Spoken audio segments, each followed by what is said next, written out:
မျက်ရည်တွေဟာအဆုထားလို့ရာသကောင်းဆိုရင်သမုဒ္ဒရာ၄ဆင်းမှာရှိတဲ့ရည်ထဲတောင်များလိမ့်မယ်တဲ့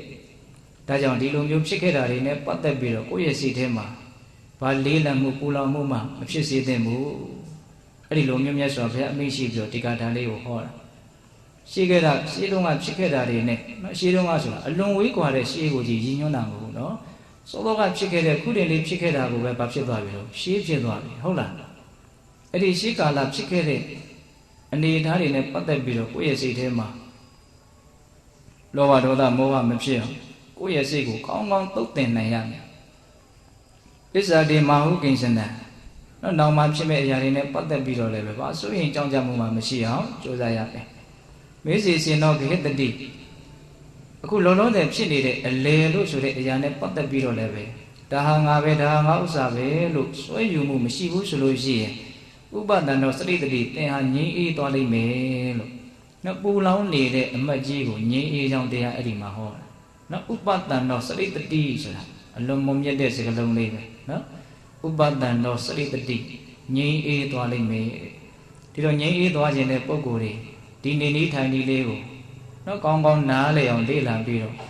့ဒီနိနာနေတရားနဲ့အညီနေနိုင်မယ်ဆိုလို့ရှိရင်ငြိမ်းအေးပြီးတော့မသွားနိုင်ဘူးလားသွားနိုင်တယ်တော့ငြိမ်းအေးသွားတဲ့နည်းကဘယ်နည်းတော့လို့မေးရင်နော်အတိတ်နဲ့အနာဂတ်ကိုကောင်းကောင်းရှင်းထုတ်နိုင်ရဟုတ်လားအတိတ်နဲ့ပတ်သက်ပြီးတော့ဝန်တော်ဘုရားမဖြစ်စေရအနာဂတ်နဲ့ပတ်သက်ပြီးတော့လည်းပဲဘာမှစိတ်ထဲမှာလေးလံနေတာမရှိသေးရခုလောလောဆယ်ဖြစ်နေတာကိုလည်းပဲအမှန်တိုင်းသိပြီးတော့နော်မှားယွင်းတဲ့သုံးသပ်မှုတွေနဲ့မသုံးသပ်ရဘူးအဲ့ဒါဆိုလို့ရှိရင်ငြိမ်းအေးတဲ့လူတယောက်မဖြစ်နိုင်ဘူးလားဖြစ်နိုင်နော်ဒါကဦးဇင်းတို့ဒေသနာဆိုတာကတော့အစဉ်စဉ်နားလည်လို့ရတာဒီမှာဥပဒနာစရိတ္တိဆိုတာကငြိမ်းအေးသွားလိမ့်မယ်ဆိုတာကယဟန္တာဖြစ်တဲ့အထိရည်ညွှန်းပြီးတော့မြတ်စွာဘုရားဟောတာအဲ့ဒါတဏှတိအမကြီးကတော့တကယ်ကိုပဲငြိမ်းအေးသွားတာယဟန္တာဖြစ်သွားတာတော့ဒကာမတို့ဦးဇင်းတို့တွေကအဲ့လိုယဟန္တာဖြစ်တဲ့အထိမငြိမ်းအေးသေးတောင်မှကိုယ်အတိုင်းတာလေးနဲ့ကိုနော်အတိတ်နဲ့ပတ်သက်ပြီးတော့နော်စိတ်ထဲမှာမရှိအောင်အနာဂတ်နဲ့ပတ်သက်ပြီးတော့စိတ်ထဲမှာမရှိအောင်ခုပိစုပ္ပန်မှာဖြစ်နေတဲ့သဘာဝတရားလေးရဲ့ပုံမှာပဲအမှန်သိပြီးတော့မှားယွင်းတဲ့ဆွဲလန်းမှုတွေမရှိအောင်နေနိုင်မယ်ဆိုရင်ကိုယ်လည်းပဲကိုယ်အတိုင်းတာလေးနဲ့ကိုယ်တော့မငြိမ်းချမ်းနိုင်ဘူးလားငြိမ်းချမ်းနိုင်တယ်ဟုတ်လားဒါကြောင့်ဒါလေးကိုလက်တွေ့ကြကြနားလည်ရမှာအစိနှလုံးပူပန်လာတယ်မငြိမ်မသက်ဖြစ်လာတယ်ဆိုရင်ဘာကြောင့်လို့စစ်ဆေးကြည့်ရင်ဘာကိုတွေးရမှာလဲနော်အတိတ်ကိုပြန်ပြီးတော့ဒီစိတ်ကျက်စားနေတာရှိမယ်နော်အနာဂတ်ကိုလှမ်းပြီးတော့ညှော်မှန်းပြီးတော့ကျက်စားနေတာကမရှိနိုင်ဘူးလားအဲ့ဒီအတိတ်အနာဂတ်နဲ့ပတ်သက်ပြီးတော့ပဲစိတ်နှလုံးပူပန်ညှိုးနှွမ်းကြတာတွေပဲဖြစ်နေတာဟုတ်ရဲ့လားဒါကြောင့်စိတ်နှလုံးပူပန်ညှိုးနှွမ်းမှုမရှိခြင်းဘူးကြည်လင်မှုတန်ရှင်းမှုအင်းငြိမ်မှုနဲ့ချမ်းချမ်းသာသာနေခြင်းတယ်ဆိုလို့ရှိရင်နော်အတိတ်အနာဂတ်ကိုမလုပ်နိုင်ရမှာတော့နားလည်ပြီးတော့သူတို့ကိုရှင်းထုတ်နိုင်ရမယ်နော်အခုလောလောဆယ်ဖြစ်နေတာလေးကိုလည်းပဲမလုပ်ရမှာလို့အမှန်တိုင်းသိပြီးတော့နေရမယ်ခုတရားဘာဝနာအထုတ်တယ်ဆိုတာပိစုပ္ပန်မှာတဘာဝကြကြမှန်မှန်ကန်ကန်သိပြီးတော့နေတဲ့နည်းကိုကျွမ်းကျင်အောင်လေ့ကျင့်တာဟုတ်တယ်မဟုတ်လားအခုဖြစ်နေတာလေးရဲ့ပုံမှာစိတ်ကိုကောင်းကောင်းမွန်မွန်ထားတတ်အောင်မလုပ်တာတော့လေ့ကျင့်တာနော်အလေ့အကျင့်ရှိမှပိုင်နိုင်နေတဲ့ထိုင်ထဲမှာဟုတ်လားဒါကြောင့်လေ့ကျင့်မှုကိုလျှော့လို့တော့မရဘူးဒါကဦးဇင်းတို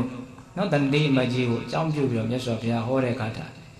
အဲ့ဒီဂါထာလေးလည်းနားလဲပြီးတော့တဏှတိအမကြီးကအသောကုန်ကယန္တာဖြစ်တယ်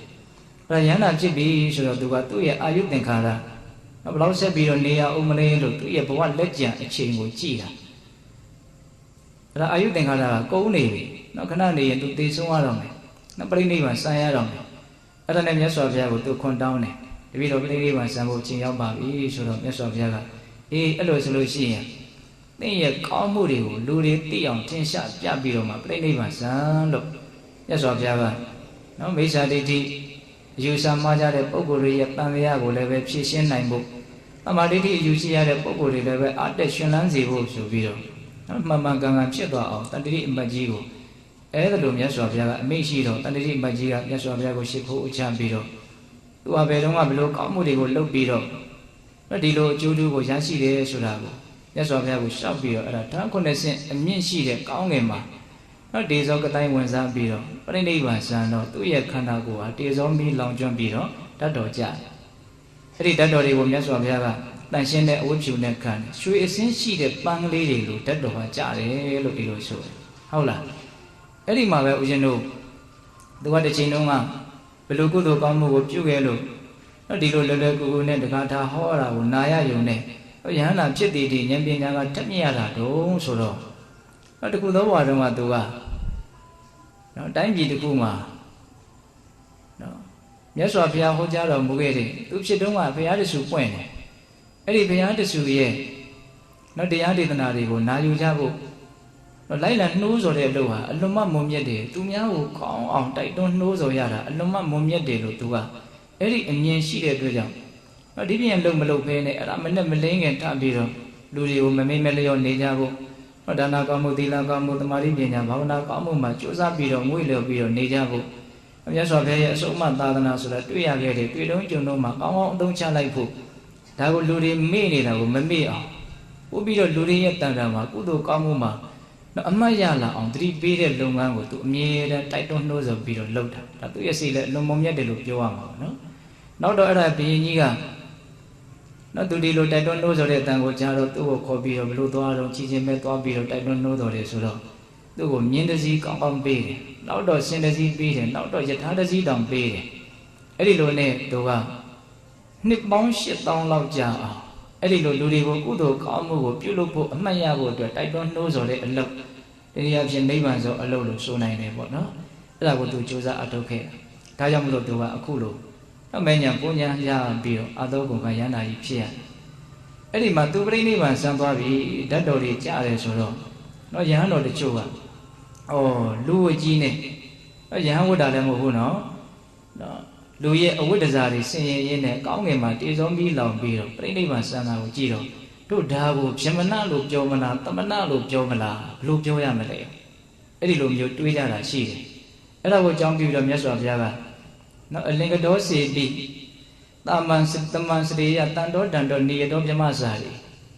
သဗ္ဗဗုတေတုနိဒာယတန္တသောတမနောသောဗြဟ္မနောတဘိက္ခုဆိုတဲ့ဂါထာလေးကိုဟောတယ်။အိဗေကဘာပြောလို့ဆိုတော့အလင်္ကတောစေတိတမန်စရိယလူဝတ်လူစားတွေနဲ့အဝိဒ္ဒစာဆင်းရဲပြီးတော့ထားတော်လည်းပဲ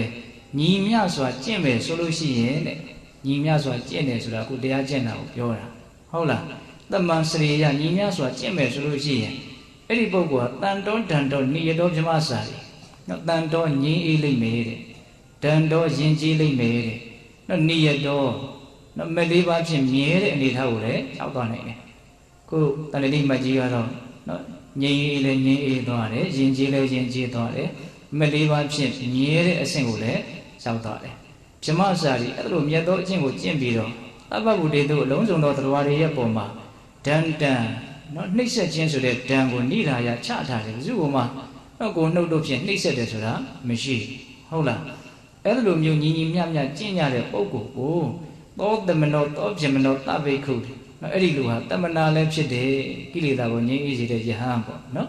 ဗြဟ္မနာတယ်မကောင်းမှုကိုအပပြု